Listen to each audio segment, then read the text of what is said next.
चला, आपल्या सर्वांचं स्वागत आहे माझ्या CTech 007 यूट्यूब चॅनलमध्ये. तर आज बघणार आहेत आपण आधार कार्डला कोणता मोबाईल नंबर लिंक आहे ते कसं चेक करायचं. तुम्ही नवीन असाल तर लवकरात लवकर माझ्या चॅनलला फॉलो करा. तुमच्या मोबाईलचा क्रोम ब्राउझर चालू करा. टाईप करा माय आधार लॉगिन. पहिल्या लिंकवर क्लिक करा. चेक आधार व्हॅलिडिटीवर क्लिक करा. तुमचा आधार नंबर टाईप करा.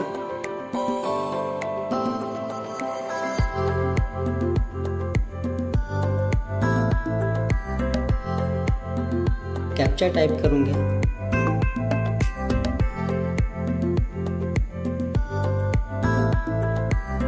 प्रोसीडवर क्लिक करा. तर अशा प्रकारे तुमच्या आधारला कोणता मोबाईल नंबर लिंक आहे ते